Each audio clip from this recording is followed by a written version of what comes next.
So, someone who contributes to this program in various back alley ways, shall we say? You know, Yep. sort of the Blind Mike Project hitman, if you will. Yep. He reaches out to me, and he says, "Listen, I've been going back and forth with Coach HP, and I think he might do your show." I said, "Really? That's interesting." And I don't know if I would want to have Coach HP on. Because, like, with Tom Myers, there's things I'm interested in talking to him about. Richard Ojeda, same thing. Mm-hmm. Coach HP, I don't know if I would want to have him on, necessarily. So I was like, okay, let me think about it. And he goes, well, the good news is he's going to be reaching out to Craig. I gave him Craig's info. So we'll reach out to Craig instead of you. I said, okay, good. Craig calls me, which is rare. And this, by the way, this exchange that you're talking about was not brought to my attention. Yeah. So I got like a panicked phone call. Like, hey, are you messaging me? And I was like, what? He goes, do you have anything to do with this? And I was like, I don't know what you're talking about. So he tells me Coach HP messaged him. I was like, okay, I knew about this. It was a text I got that, just judging by the words, I knew it was him. Okay. So can you read me that exchange? Sure. Wednesday, May 8th, 1:10 p.m. I receive a text from a number I do not have. Mm-hmm. Mike, what's up, bro? Let me know whenever you get some minutes to talk, Coach HP. Okay, interesting. All right. So that's when I called you. It was right after that. Yeah. So you respond and say what? I said, hey, man, this is Craig, Mike's producer. He says, what's up, Craig? Sorry, bro. I thought you were Mike. Have him hit me up. Okay, so Craig asked me about this, and I said, just say you handle the show's booking. Because I don't want to, why muddy the waters? If he wants to come on, we'll figure out a way to get him on. So I tell Craig that. Go ahead. I say, no problem, man. Is there any message I can pass along? I usually handle his bookings. In positive, Coach HP responds. Yep. No, man. Just have him reach out. Okay, so I say to Craig, that's very odd. Yes. Because what if he wants to do the show, why wouldn't he just get booked on the show? Why does he need to go through me? I think I have theories. Now, here's the thing. If he had my number and I was like, talk to my producer, I can get him being annoyed at that. Yeah. He already had your number. He was talking to you. Right. Because someone the Blind Mike Project hitman you were referring to said it was your number and gave him mine. Before I give you my theories, before I give you what happened, what are your theories? My theories are, and I actually know this for a fact because I actually got a DM from someone. Okay, me too. Then I think we talked to the same person. Yeah. Phil? Mm-hmm. Yeah, okay. That was my theory, and it was proven right that he became familiar with some segments we've done and was not too pleased. Yeah. So Coach HP, and so another listener or viewer reached out to Coach HP and said I think he said you should have Blind Mike on your show. Yeah, I'm gonna pull up the exact. Oh, good. Exchange. Okay. Good. Oh shit, where'd it go? Someone said to him, Coach HP, I love your show. You should check out Blind Mike. I think we would be great on the Coach HP show. His story of overcoming blindness and working his way into media world is wonderful. He has a personal friendship with Shane Gillis, Big Cat, Dave Portnoy, Tom Myers, and Kevin Clancy. He told me. I want to be clear. I'm not friends with any of these people. he also is aware of that, but he assumed that Coach HP is a star. Oh, fucker. I know. I'm alerting the people. I'm not sending people to say that. Right. And then Coach HP responds saying, LOL, the guy trashed me for 3 straight episodes, my man, but the ball is in his court. I sent him my number 2 days ago and have not heard back. So here's where I ask the people. What do I do here? Well, it doesn't sound like it's going to be a pleasant exchange at this point. But here's the thing. I don't want to record him without his knowledge, obviously. Right. I don't have any interest in doing this on the phone. No. You know what I mean? No, this has to be recorded. So, like, I would have him on the show. I don't want to have a private phone call with him. Maybe we could do. We'll record it. We won't be live, and he'd have to convince us if he didn't want it out and make it good. But he won't come. He won't come on the show. He won't deal with you. I think he wants you to book him. But my fear is he starts having it out with me.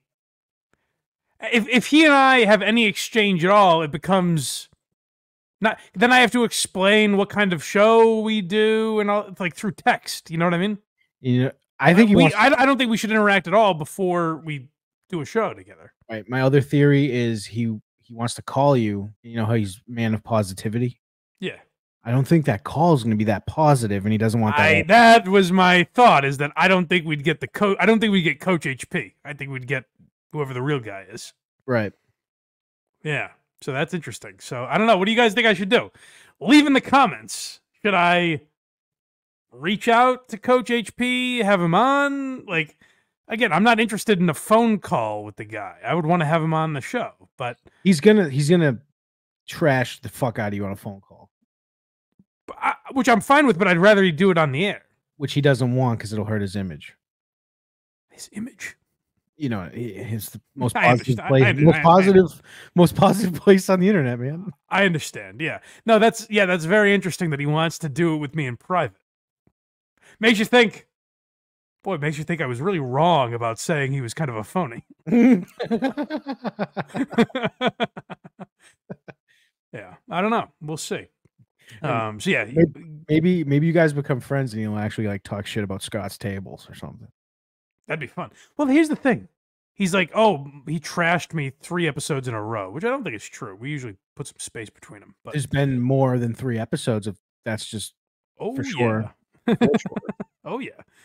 But like, how do you listen to us talking about him and Scott's table and not understand the absurdity of that? Like, if I did an interview with a guy that made, I don't know, Jim Norton's furniture for him, maybe the interview would mean a lot to me, and I really enjoyed it. But I would also understand how people could make fun of that. What did that couch feel like? Jim, when you had a trans hooker on that couch, tell me the feeling against your bare cheeks. And he was like, what do you mean, my honeymoon? All right. Yeah, so I don't know. That's our Coach HP update. We'll see how that goes.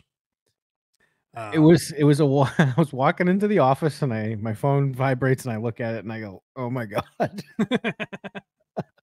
Hey, Mike, it's your coach. Yeah. So shout out Coach HP. Maybe we'll get him on, or maybe I'll have a very angry phone call with him. Might. Or maybe we're misreading the guy. Who knows? But I didn't get that sense. Might just want to have a man-to-man conversation. That's all peaceful. Sure. All right. Let's get into some of these quicker topics before we get to our main course, if you will. Okay. Well, what should we start with? Craig, it's your day, so I'll let you pick. All right, we got Lauren Compton. Oh, yeah. Let's do that. Okay. This was weird. Someone alerted me to this. Now, some people are saying you're white knighting for your new fling here. Oh, not even close. You think that's the angle I'm taking? No, not at all. So I was on Lauren Compton's show. That is my girl, by the way. Lauren Compton was great. Had a great time with her. Very fun show to do. I will say one bit of feedback I heard, though, was that she was fake laughing. That no one could possibly laugh like that at my jokes. I submit into evidence Exhibit A. Okay, this is a terrific angle to take. Lauren doesn't laugh at everything. I assure you. Now, my next guest from Encino Man, Biodome, Son-in-Law. He has a YouTube series called Hooray for Pollywood. Give it up for Pauly Shore. Why are you hiding from me? I don't know what you're talking about. My name is not Pauly Shore. My name is Hanks Schwinta, and I've been smashing and grabbing here all week. Thank God, and letting me hide inside your studio so no one can find me in here. I smash, I grab, and no one puts me in jail because it's It's a democratic society, and you can get away with whatever the fuck you want to get away with now. So you're single. That didn't get the fucking laugh that I thought it would. That's okay. Good for Lauren. Jesus Christ. So you're single is a terrific response to that.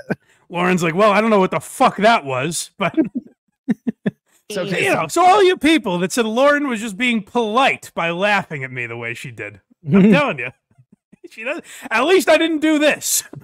Come out and sometimes Sometimes it works and sometimes it doesn't. Yeah, I know that last. Can I no, hold on? Rewind just a little bit because I want to hear that. But can I empathize with Pauly Shore a little bit?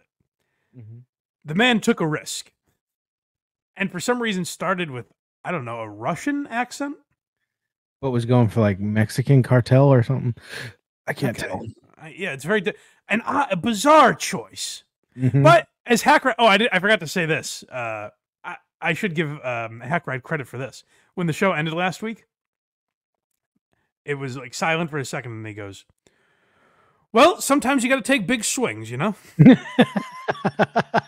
I thought that was very funny. It was after it went off the air. Yeah. That's funny. But so I guess that's what Pauly Shore is doing. So I do feel bad for him. The idea of taking that risk and getting fucking nothing, like that is a bomb. That is a bomb. And Lauren, like, kidding aside, Lauren will be a generous laugher. And she's just like, so your dating life, which is good for her for not playing along with that, by the way, like, because that was weird. You feel a lot better? I do. I'm like, okay, there's a floor on this thing. Hey, Pauly. No, it's okay. Sometimes I come out and sometimes it works and sometimes it doesn't. Yeah, I know that last interview didn't fucking work for you for sure. Fucking message to Rick Glassman. Don't do any more fucking podcasts, especially with pretty girls, dude. You should just do with fucking your comedian friends, smoke your weed, and stay out of fucking Austin, Texas. For some reason, taking a shot at Rick Glassman, who's a great podcaster, by the way. Not according to Pauly. A very weird start to this episode. And now you can tell Lauren's genuine laugh. Maybe the podcast with Rick was weird, because now you hear what her laugh sounds like. Right. He struck a nerve there with that comment. But boy, was that an epic bomb he came out with. There were a couple other clips I found interesting from the start of this episode of First Date. Like dick size.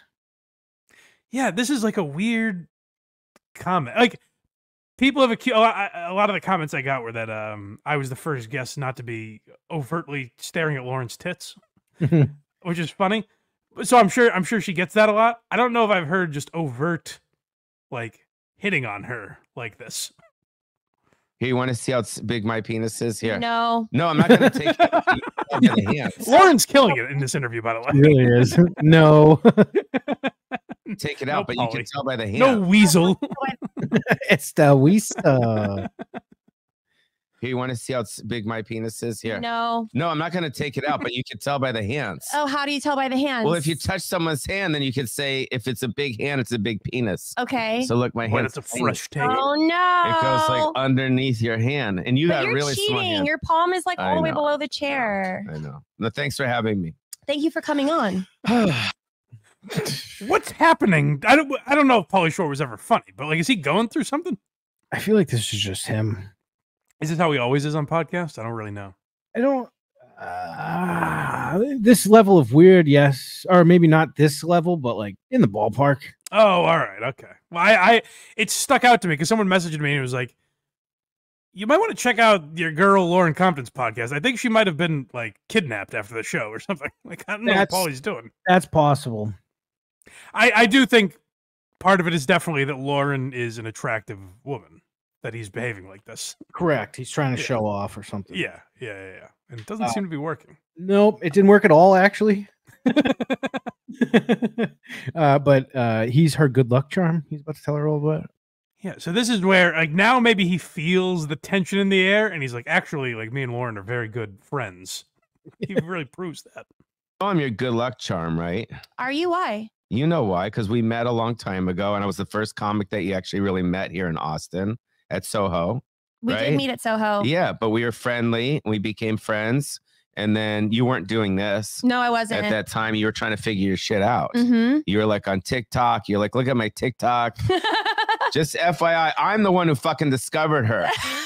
So all this other bullshit, all of a sudden she slid in here and she's interviewing comedians and shit. She wasn't doing shit before she fucking met me. God, thank God for you. Oh, She was just a Can pretty. I say so? Like, Dave Portnoy discovered me, and Kirk is the reason. I always say, if you're listening to this podcast, it's because of Kirk Minahan. Those two guys, I would say, I owe a lot. They didn't just meet me once and then never talk to me.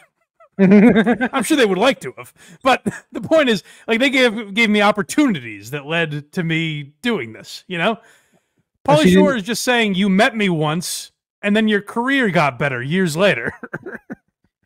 So you didn't meet Kirk, and he didn't go, "Hey, you should do stuff," and that was it.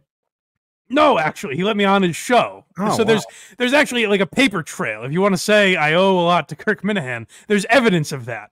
So It's not just you met me once. He's your good luck charm. I suppose so. Yeah. House. Yeah. On her TikTok, we were hanging out. There's nothing sexual. It wasn't like that. We were home. We were homies, you know, homies, right? Yeah. And then I took you to Terry Black's, and then that guy fucking snuck in with this fucking Great guy, by the way. Shout out Mark. Shout out look Terry at this Black. barbecue sauce I've got here. Rotating on my barbecue sauce, and then he slid in. Then I come back. I'm like, "Yo, babe, let's go get some like Szechuan dumplings or something." You're like, Spatch. I'm with the Terry Black guy, bro. Take a hike, and that's it. And now she's got her own fucking talk. So That, by the way, is right after he says nothing sexual. He called her babe and was pissed that someone else slid in. And He was clearly trying to fuck her, and he's like, I met you. It was nothing sexual other than the fact that I was trying to bang you. it wasn't sexual because you didn't allow it. It wasn't sexual on your part only. What a weird way. Like, that's where you do have to empathize with women a little bit. That's something guys don't have to deal with at all. Yeah. The idea that if you look like Lauren, like someone like Pauly Shore is just always thinking of fucking. Like, you just can't have a conversation with someone like that. No. So, Unfortunately, no. yeah, very weird, Pauly. I didn't listen to the rest. I got those couple of clips, and I was like, I can't do Pauly anymore. But I will say, Lauren does a good show. You should check it out. She does a lot of comedians I like on there. So, Norman Joe List, Blind Mike, Rick Glassman. Rick Glassman, apparently. Yeah. I'll have to listen to that one. I haven't heard it yet. Do you want to go